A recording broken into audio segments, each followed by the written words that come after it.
Breaking overnight, a man is fighting for his life this morning after he was stabbed in the stomach. This happened on Myatt Drive in Madison around 5 o'clock this morning. Officers say right now that man is in critical condition, and investigators say they have some leads on a suspect, but they can't release any other details right now.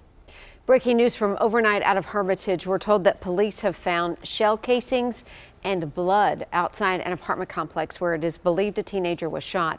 Police think that shooting happened near the Summit Court Apartments on Trenton Drive, but there's no information yet on how the shooting happened.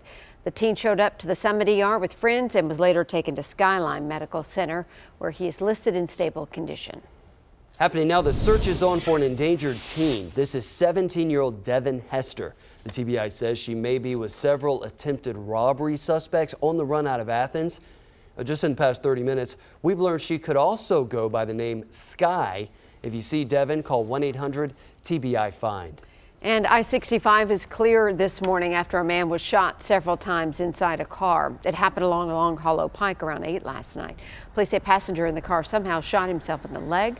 Investigators say they don't know if the shooting was accidental or not.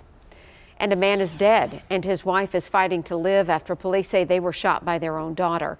21-year-old Brenna Nee is charged with murder and assault. Investigators say she shot her parents, Jeffrey and Barbara, in a house in Munfordville, Kentucky, which is just northeast of Bowling Green. Police have not revealed a motive. A gunman is on the run after a cell phone store robbery. Check out these surveillance pictures we have for you. This happened at the T-Mobile in Madison Saturday afternoon. The man came into the store with a gun, ordered 2 employees to the back, and then took off and ran. Call Crime Stoppers if you recognize that guy. Well, 2 teens are now heroes after they saved a toddler from being hit by a truck. Thank goodness they were there. That toddler bolted into a busy road in Mount Juliet, so they took action. 15-year-old DeLawrence Holland and 13-year-old Zach Krinjak were sitting on their porch Saturday night when they saw something run out of the bushes. They got closer and they saw it was a 3-year-old little girl heading right toward Belinda Parkway. Oh, everything in my mind just dropped. My mind went clear and I focused on getting the kid. And I was like, I want to save this kid and let that kid live for Easter. Zach called the police and the parents were interviewed. Thankfully, that toddler was not hurt. And happening today, there's a crackdown on texting and driving, and has state troopers getting pretty creative too. It involves using large buses to spot offenders. News Channel 5 Dan Kennedy live in North Nashville with the story. So Dan, they're telling us if you text and drive, you're going to get a ticket. That's exactly right, Amy. We're talking about a ticket that's going to be up to $50, plus you have to pay those court costs too.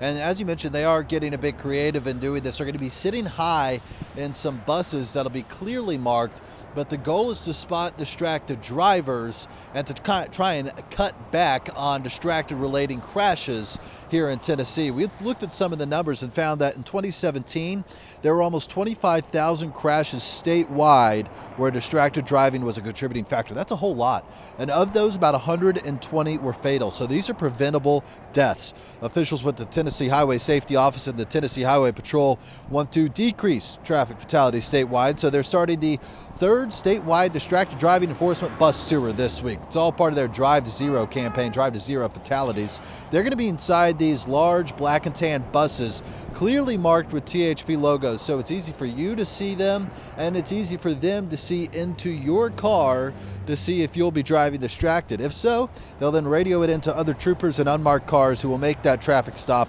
and potentially issue a traffic ticket. April is National Distracted Driving Month, so Tennessee Highway Patrol troopers say, take this as your warning. Reporting live off Fern Avenue in North Nashville, Dan Kennedy, News Channel 5.